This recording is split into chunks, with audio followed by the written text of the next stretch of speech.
Okay, hello. Ito yung gagawin natin na no, directories submission. This is a type of link building din na ano. Some say it's an old school tactic, pero ano to, still useful kasi dito nga if you check sa Ahref, no, lahat ng mga directory tumatali sa links. See that one? Links, still a links. They're not very powerful as 3 years or 4 years ago, pero it can help, no, sa directory submission. Now, hahanap tayo ng directories na malaki yung mga PR.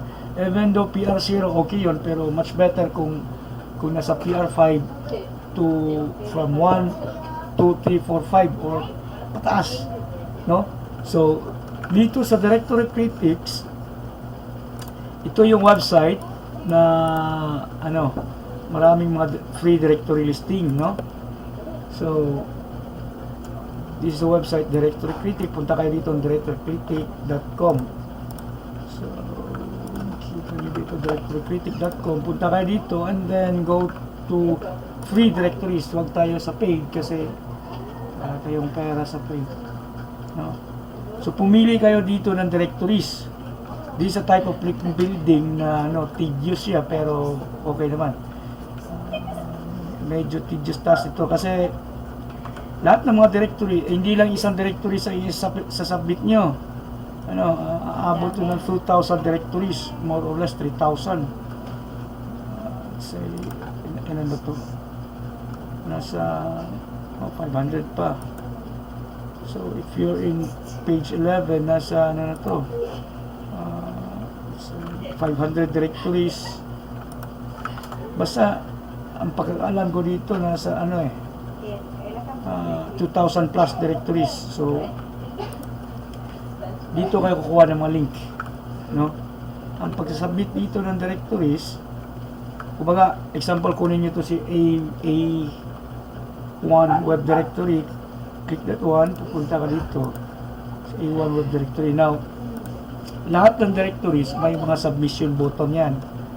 So, click this one.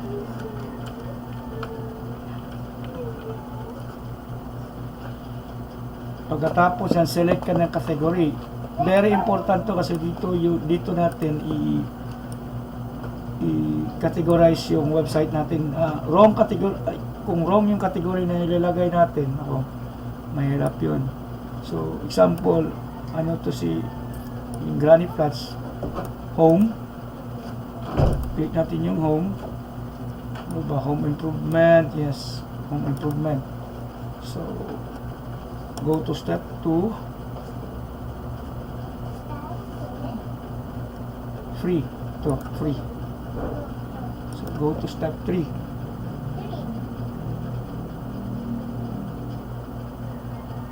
Okay. So, ang gagawin nyo dito, lalagyan yung website title.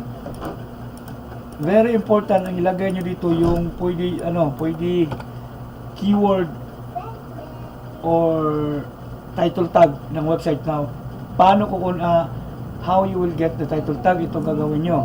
Pupunta kayo sa grannyflatsbuilderperth.com. Ito. And then, right click nyo, click yung view source page, no? Pag click nyo sa view source page, pop up siya another window, ito. So, kukunin nyo dito yung title tag. Ito yung title tag, Granny Flats WA or Granny Flats Builder Concept Steel. Ito, kukunin niyo itong description kasi may website or saka description.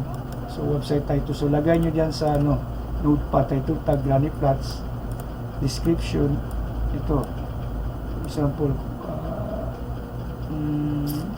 lagay nyo dito yung Granny Flats WA, tapos yung website niya. and then description.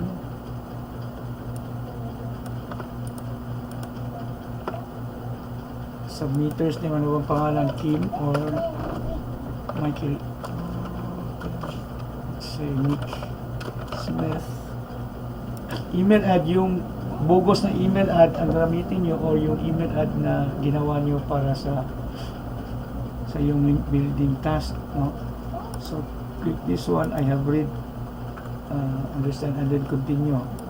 Example ng email ad ko dito,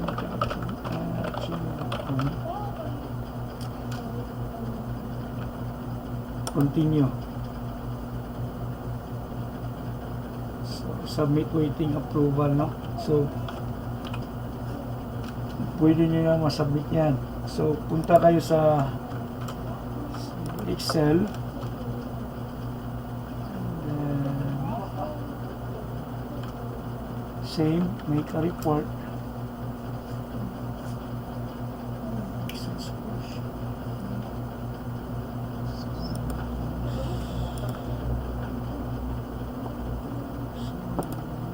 Dito yung or baga ano bang website yun, A1 ba yan, A1 directory.com, and then live link. If yung link is approve, lagay nyo dito approve. Kung pending, lagay nyo yan pending. Pero mostly naka-moderation pending, so kailangan kung anong example dito sa email ad nyo, kailangan nyo dito i-follow up, no? Kung nag-approve ba yung submission nyo or wala.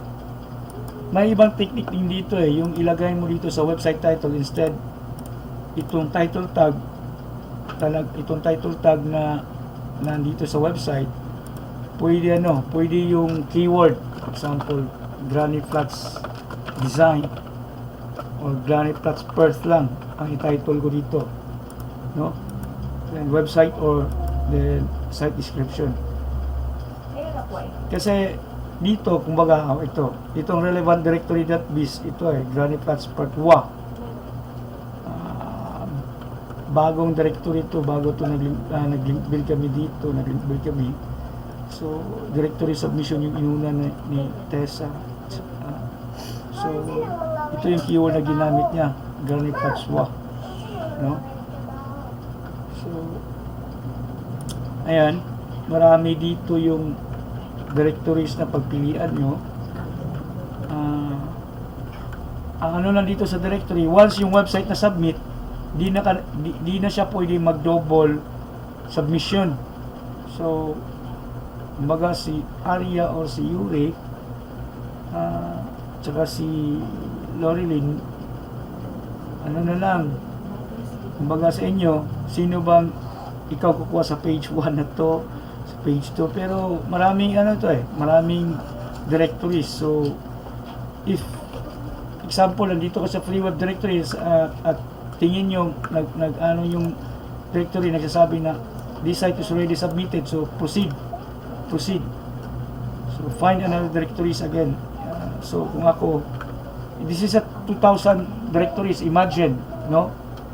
Ito yung link building task, kaya nga medyo tedious to So at least in 1 hour of your time, may 10 kayong directory na submit. 1, 2, 3, 4, 5, 6, 7, 8, 9, 10 directories in 1 hour, no?